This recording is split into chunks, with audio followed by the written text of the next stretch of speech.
Hi everybody, welcome to the Steckline Report. Well, you know, the politicians are stuffing the country, aren't they? And that's about all you see on television anymore. We've got, my gosh, more debates than I ever thought anybody would want to participate in. I'll guarantee you this old kid would never do it, but probably why I'm not there. But in any event, it's kind of interesting to see what's going on as the primaries begin around the country. I just want to make a couple of comments as agribusiness director of radio and television for over the past 45-50 years. It's not unusual, but it still aggravates me about one particular issue. And that is, as you listen to the debates and as you hear these politicians talk about how great they are and what accomplishments they've done. Right now, of course, their biggest issue is jobs, because that's what is bugging most Americans, and so they're going to concentrate on that. But if they really would think a little bit about this thing, maybe there's another reason and another way that they could enhance their stand with some people out in the country. I said people out in the country, you know, past those city limits, that might think about voting. By the way, I think their votes count just exactly the same, whether you're on one side of the city limits or the other. I think that's right yet in America. I wouldn't guarantee it. I haven't read anything lately. But if that's the case, why wouldn't they try to appeal just a little bit to some of those folks outside the city limits, especially those that produce goods in this world of ours called food? And in the United States, we produce it at the cheapest per capita income of any country in the world, and we have enough left over to make the import-export books look pretty good.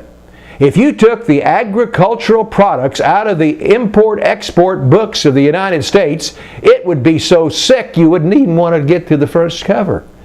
Folks, we make it happen when it comes to imports and exports.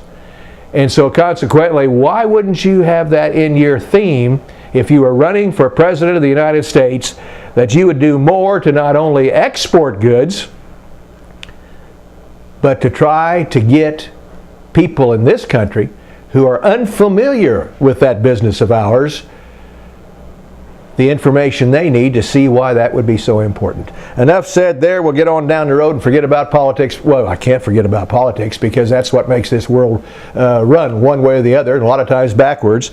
We just had word that the Ag Department is closing 259 facilities.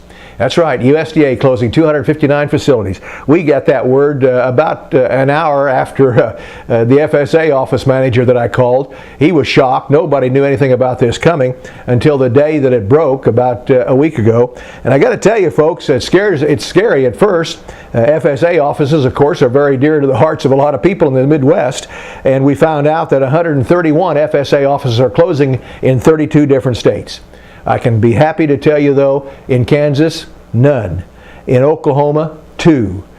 So consequently, it isn't going to affect the Midwest FSA offices very much. We've got a small office of NRCS closing in Salina, Kansas, an ag research or development office in Lawrence, and a couple of things like that. But very little damage I see by this activity being done at USDA. Secretary of Agriculture says it's the blueprint to trim up USDA and save some money. My hat's off to him. I think they ought to do just exactly that, because I got to tell you, that's a tremendously big organization that has gotten too big. It needs to be cut down, and the big thing is it needs to be cut the right way. By the way, we do have word that kind of interesting in Argentina. Argentina's Congress decision to limit land purchases by foreigners in a vote just a couple of weeks ago, it got my attention, and I'm happy to see it. Because on this Steckline Report not too long ago, we told you about China investing huge dollars over in Brazil and Argentina. This is going to cut her down, because Brazil's doing the same thing. They're not going to let a country like China come in and run their agricultural scene, nor should they. That's the way it is at this hour. See you on the next Steckline Report.